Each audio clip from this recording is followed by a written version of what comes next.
All right. So let's say we've got potassium plus bromine. And we're going to make potassium bromide. And we need to balance it too.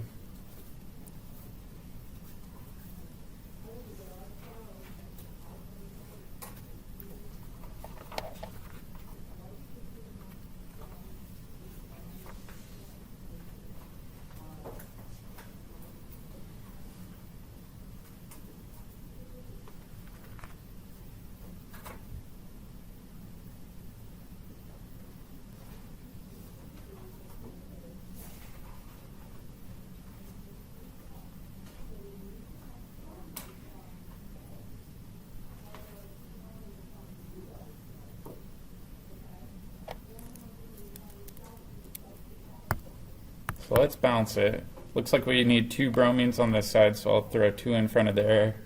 Now we've got 2 potassiums, so we need to put a 2 in front of our potassium on the reagent side. Now it looks like we're good to go. What's the charge on our potassium on the left-hand side? 0. It's neutral, because it's by itself. And then over here we've got potassium that's ionic. So what charge would it have? 1 plus, plus 1. Okay, so it looks like we lost 1 electron,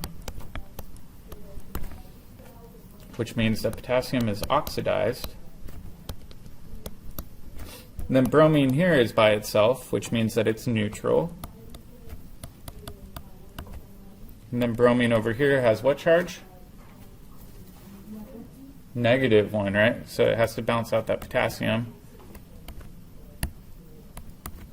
So it gained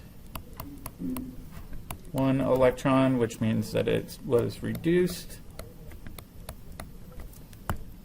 So if we go through and we try to label things in here, we would say, all right, potassium is oxidized. Bromine as an atom is reduced.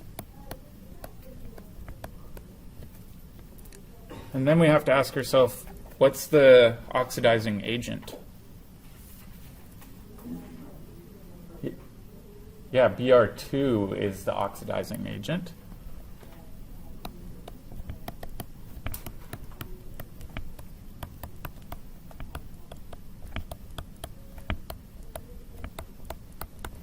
And then potassium, in this case, is the reducing agent.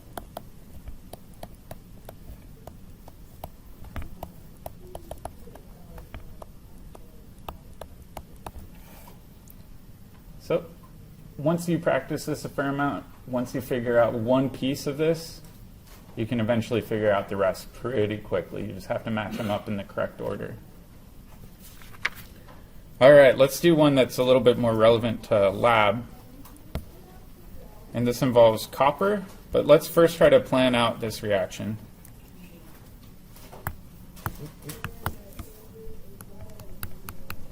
So in this reaction, we're going to take copper metal, and we're going to react it with silver ions. So we've got Ag plus. These are silver ions in solution. And in this reaction, you convert this to copper 2 plus, which is aqueous. And then you make silver solid. So we need to balance this too. I'm going to slide this down a smidge.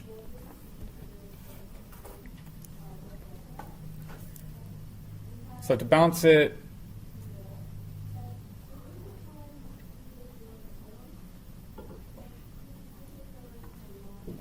requires a little bit of work, but let's first determine how many electrons are transferring. Because it looks like all of our atoms are balanced, right? We've got 1 copper, 1 silver, 1 copper, 1 silver. So let's first look at the electrons for copper. The copper on the left is what? neutral. Copper on the right is obviously copper 2 plus because they tell us. So it looks like we can say that there was a loss of 2 electrons, which means that copper was oxidized. And then here we're going from silver plus to neutral silver, which means that it gained 1 electron. Right? What's the problem here, though, if we're only gaining 1 electron? Yeah, exactly. We just said that copper lost 2 electrons and silver is only gaining 1. That means that the electrons aren't balanced in this equation. So a simple solution to this is to go up here and say, all right, let's just have 2 silver atoms. If we have 2 silver atoms, each of those silver atoms can take 1 of those electrons that copper gave up. And then the situation is more balanced. So we put a 2 in front of both sides. So now what we can say is that each Ag plus gained 1 electron, which means that it was reduced. So this is one of those weird situations where balancing an equation gets more complicated than just counting atoms on both sides. You actually have to look at net transfer of electrons too. So this is a little bit more difficult. Let's take a look at what actually happens in this reaction, because I think it's a cool reaction.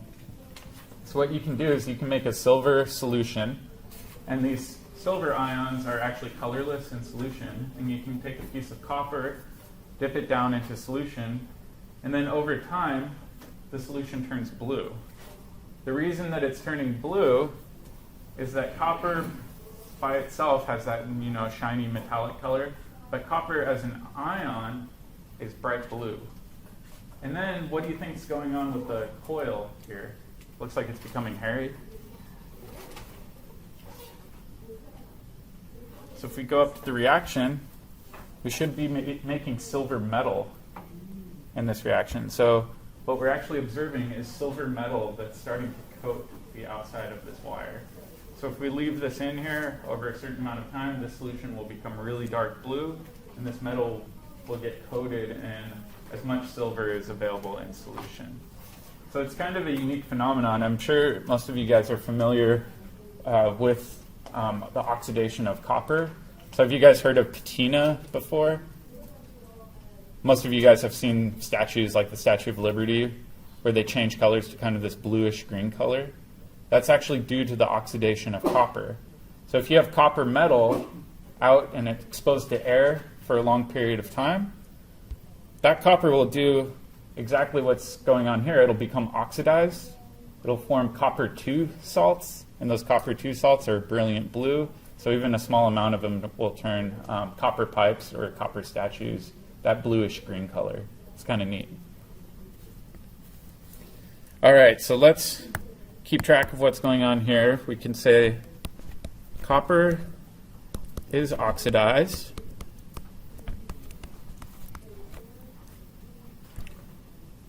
Silver was reduced. And then we can say silver plus was the oxidizing agent.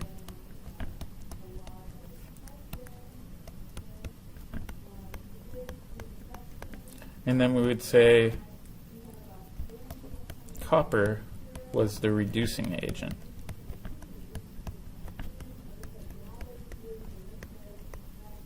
So we can pair them all up. The other example we saw that's more relevant to lab can be seen here, but let's again go through and try to tease this apart. So I'm going to slide this down.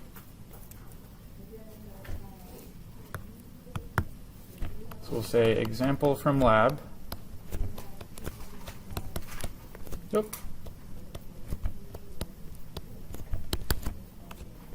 In lab, we didn't put copper into solution. What was the piece of metal we stuck in part A? Zinc. So in lab, we took zinc 2+, and then what we did, we took zinc solid. It was a piece of metal. And then we put it into a solution containing copper 2+ cations.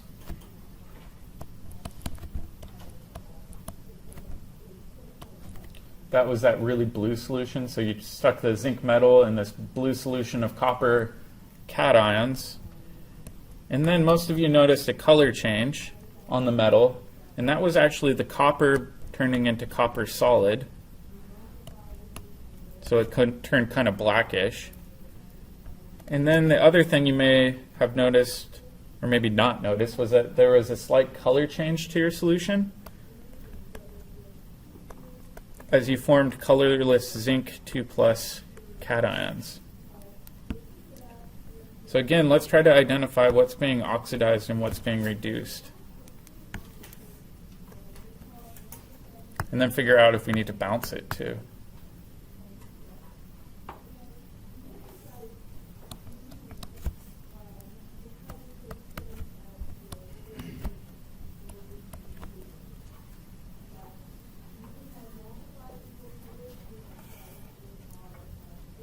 So what's being oxidized? Is it going to be the zinc or the copper?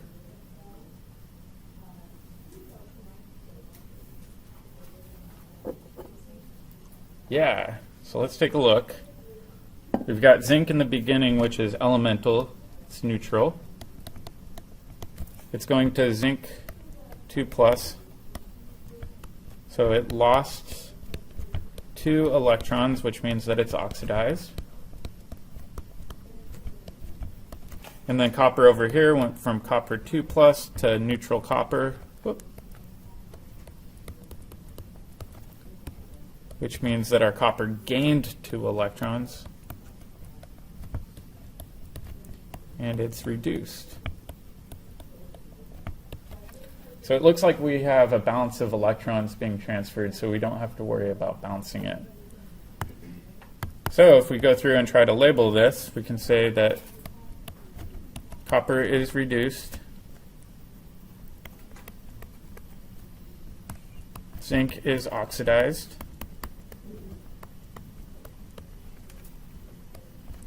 copper 2+ is the oxidizing agent,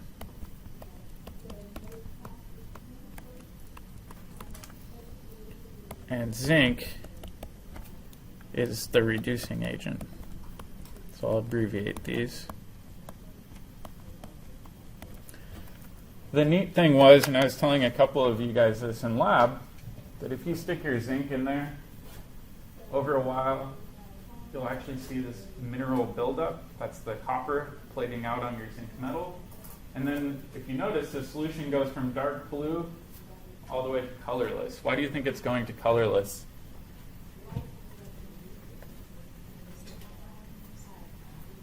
What was that? Yeah, exactly. So copper 2+, if we look over here, is blue.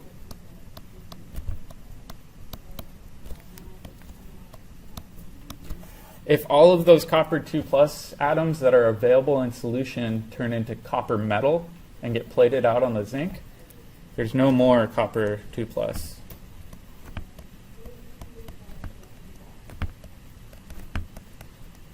So the solution over time would eventually become colorless. That's a good hint for one of your post-lab questions. All right, let's take a break here, and then once we come back, we'll talk about batteries. But I figure a lot of people probably want to take a stretcher. All right, so in lab on Monday, we started making our own batteries. Batteries are pretty neat. I was telling a few people that batteries are one of the technologies that's going to define the next 15 years of our economy. If any of you are fans of Tesla cars, you know exactly what I'm talking about. Battery production is a really big deal right now. Essentially, batteries use electron transfer in order to do work.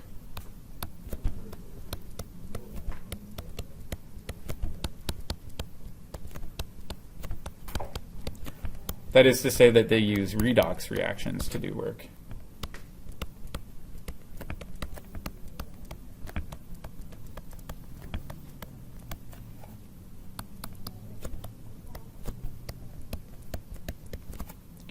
Typically, they are composed of half cells.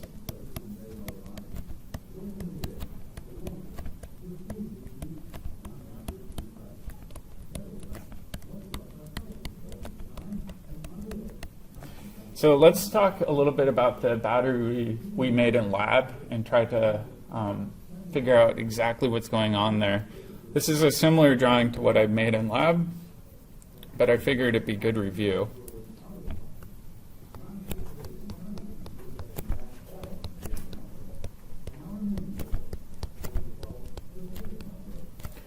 All right, so in lab we had two different electrodes. That is the metal that we used in the batteries. What were those two? One was zinc, and what was the other one? Copper. So we had a piece of zinc metal. I'll just draw it here. I'm no artist, but I'll do my best. So we've got zinc metal, and then we've got copper metal over here. Okay. And then what we did was we stuck these in two different beakers. These beakers are called our half cells, right? So a battery doesn't work with one half cell, you have to have two half cells. The other thing we did was we took alligator clips and we clipped the top of the zinc, and then we plugged it into our multimeter box that had some sort of gauge on it, and then we had it go back down and we alligator clipped it to the copper side.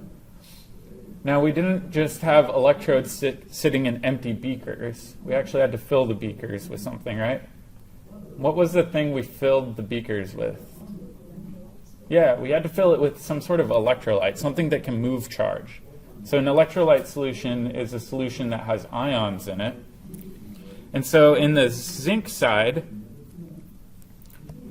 we had magnesium sulfate electrolyte solution. So that was just something that can move charge. And then in the copper side, we had a blue solution. That was our copper sulfate. So we had these copper 2+ ions in solution. Let me actually make them blue. So the solution was nice and blue. And what ended up happening during this reaction was that the copper 2+ actually gained electrons from the copper electrode and became copper metal. Another way of thinking of this was that zinc on the other side became zinc 2+ cations. When the zinc became 2+ cations, that means it lost 2 electrons, right? So we're going from zinc metal to zinc 2+. That means that those 2 electrons went up this wire down to this side,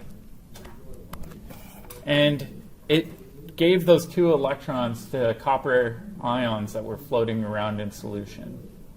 So this is pretty generic. What's the one thing that we're missing right now with our battery? Give you a hint, it will not work right now. Yeah, the salt bridge, right?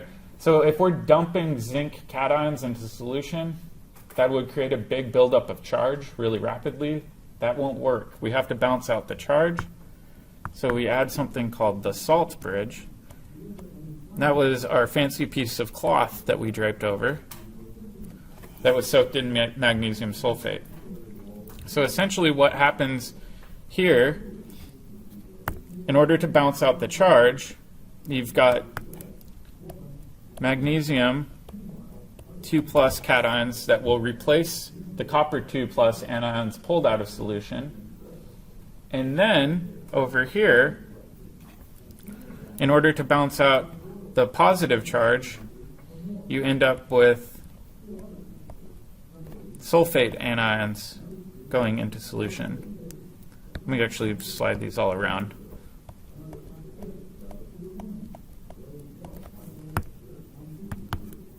Let me move this over. So we've got zinc 2 plus, and so in order to balance out the cations that are getting shot into solution, we have to add more anions into solution. So this is essentially how our battery works. So let's break it down into its individual components a little bit.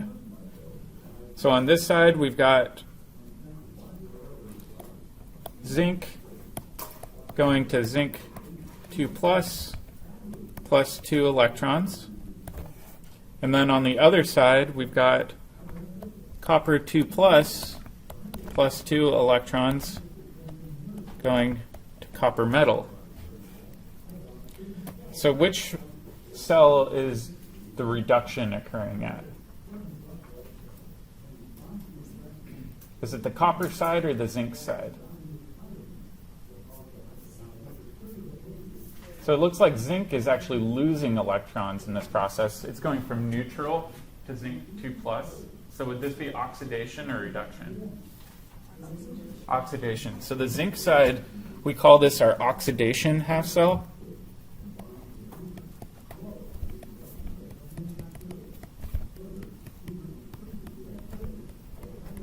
And then on this side, we call this our reduction half cell.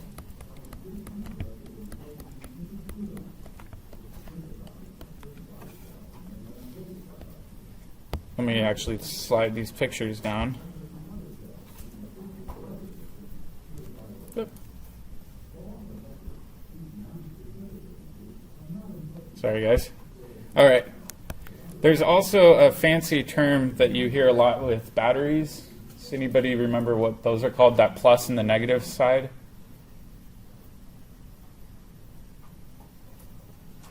It's a cathode and an anode. So those of you that have ever seen a car battery, they tell you to hook up one end, usually the red wire, to your cathode and the black end to your anode on a car battery.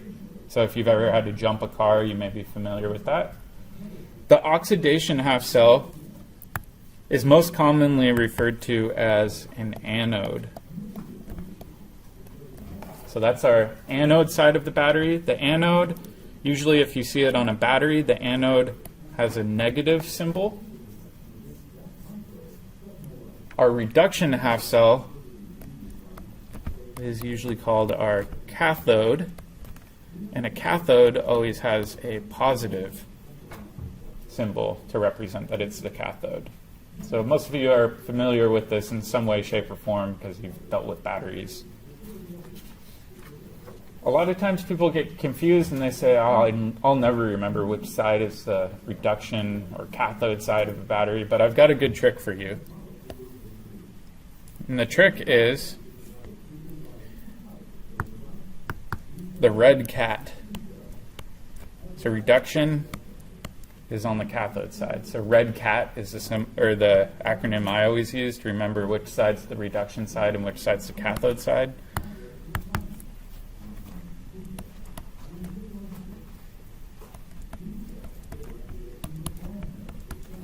The other trick I use to remember the anode side is that the anode is negative. And the way I remember this is that anode has an N in it, negative has an N in it. So you can use little tricks like this to remember. The other thing some people have used is they say cathode has a T in it. A T looks a lot like a plus sign. So a cathode T, you could say, has a positive in it. And that's due to this middle T looking like a plus symbol. So you can use any of these tricks in order to try to remember which side is which, but they're pretty handy and useful tricks. The crazy thing with these batteries is, let's scroll up and look at them again. Let's say I leave this battery running all day long. What do you think is going to happen to that zinc electrode, that zinc metal? Yeah, it's going to corrode. All of that zinc metal eventually will go into solution and form zinc cations. And then if we think about the copper side, what's going to happen to this electrode? Yeah, it's going to gain a ton of copper atoms, so it's actually going to gain mass. So if you go through an entire day of running a battery and you actually pull out the electrodes, you can see that the zinc electrode over here, it lost mass due to zinc going to zinc 2 plus, which is in solution.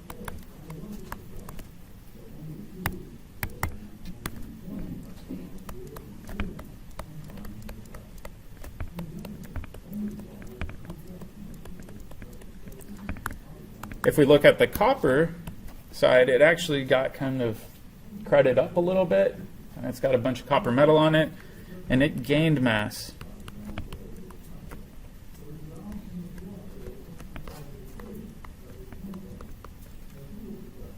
So the copper 2 plus solution, or the copper 2 plus cations in solution got 2 electrons and actually formed new copper metal.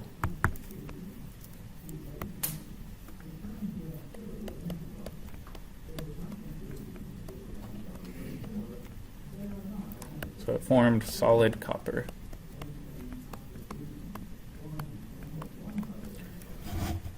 So on the class website, I had a podcast that I posted from NPR, and it was pretty interesting. The topic was why batteries suck. Most of you guys are familiar with this if you have a smartphone, right? Smartphones today are pretty terrible, right? Most of you guys probably hit like 5 o'clock and you get nervous looking at your phone wondering if the battery is going to make it to 8 o'clock. That's because the batteries we have are really not very good. And one of the reasons that batteries aren't very good today is that you start getting this weird buildup of metal occurring in your battery, and this will actually damage the battery over time. So most of you are aware that like a phone battery, after probably 5 years of use, has only about half the capacity it used to have. That's because this buildup and breakdown of metal will actually damage the membranes on the inside of the battery and make them not work as effectively. So essentially there's a billion-dollar race on right now to see who can make the best battery that will last the longest for the least amount of money. And the podcast is pretty interesting. Yep. Yeah, that's a really good question.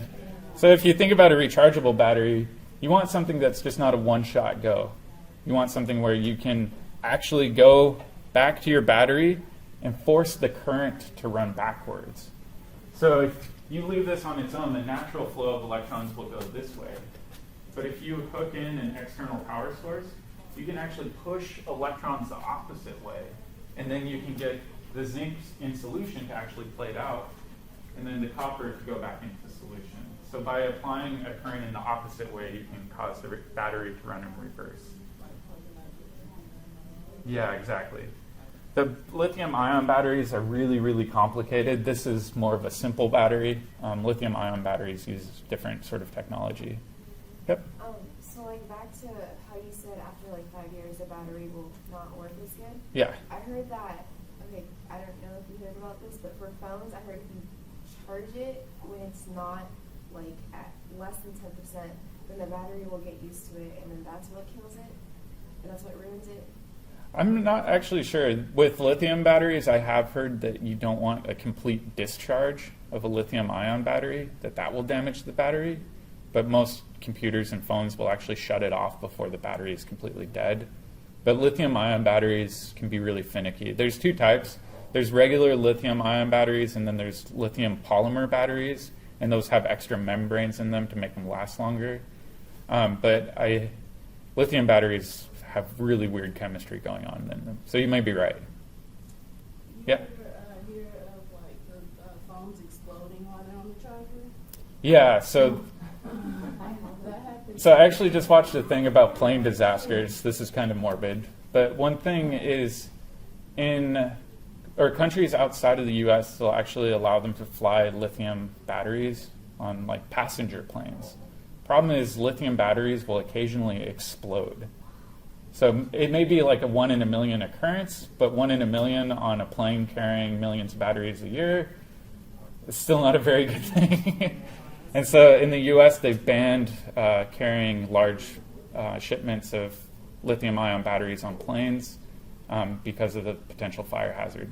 It's also one of the reasons why a lot of people are really hesitant about electric cars going into mass production, because if you get into a car accident and you actually rupture a lithium-ion battery, it's a huge fire hazard. And so like the Tesla batteries that they have on the bottom of the car actually have a bunch of protection around it, and they're basically indestructible. I'll put quotes around that because somebody will probably find a way. But yeah, lithium-ion batteries are very finicky. If they get exposed to air or water, they will explode. Yeah. All right, so I know this can be kind of abstract, so I've got one last video that kind of helps to visualize what's going on in these batteries. So let's take a look at this. I'm going to plug in the sound here.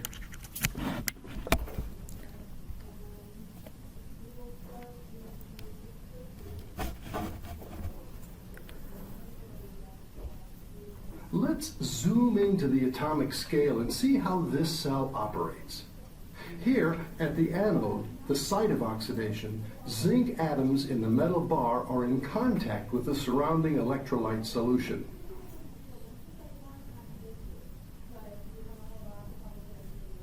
Each atom loses 2 electrons and becomes a zinc ion, which diffuses into the solution. The electrons given up enter the bar and join the flow of electrons up toward the external circuit. They travel through the wire and flow into the cathode, the site of reduction. When a copper-2 ion in the cathode solution makes contact with the copper electrode, it gains 2 electrons and is reduced to a copper atom, which deposits on the bar. Therefore, as the cell runs, the zinc anode becomes lighter and the copper cathode heavier. Now let's close in to see the role of the salt bridge. The non-reactive sodium and nitrate ions of the salt bridge prevent the buildup of charge that would occur as zinc ions enter the anode solution and copper-2 ions leave the cathode solution. Such a charge buildup would halt cell operation. In the anode compartment, nitrate ions leave the salt bridge to balance the gain of positive charge as zinc ions enter the solution. Some zinc ions also enter the salt bridge. In the cathode compartment, sodium ions leave the salt bridge and nitrate ions enter it to balance the loss of positive charge as copper-2 ions leave the solution and are reduced at the cathode. So that kind of helps explain a little bit of what's going on, but essentially it's the ions that copper electrode. That copper electrode has a bunch. That copper electrode has a bunch of electrons in it, and it will give those electrons to the copper and actually reduce the copper to copper metal. So if that video helps, I'll leave that on the course notebook. You can pull it up online and rewatch that, but it helps conceptualize it. One last thing I wanted to mention before we break off and do some homework practice is most batteries aren't as simple as this, like I mentioned. What did you guys notice when you tethered multiple grapefruits together? Double the energy. Yeah, it more or less doubled the voltage. So if you had one setup with 2 half cells, you got 1 volt. If you actually created a system with 4 half cells and tethered them together, you got 2 volts. What do you think would happen if you had 3? You keep on adding 1 more volt every time. So most batteries that are in commercial use actually have a bunch of half cells in them. So like a 12-volt battery would have to have a bunch of individual half cells that are actually spread out through an individual battery. So it's not that a battery just has these 2 half cells sitting. It's actually usually dozens of half cells in there. So one of the cool examples is like on the Hubble Space Telescope, they actually have to have these big battery banks, and they have to make them super reliable, and each battery bank has hundreds and hundreds of cells in them in order to make sure that it not only works correctly, but if one of the cells fails, we don't end up with a $500 million piece of floating space junk. So it's kind of interesting, and the new battery technology is kind of pushing the envelope and seeing if we can get around these standard setups and set them up a little bit differently. All right, does that make sense with batteries? Okay, so what I figured we would do with the remainder of the time in class is if you guys want to work on homework, I'll stick around. I also recommend working in groups to bounce ideas off of each other. I'm perfectly fine with that if you guys prefer to work that way.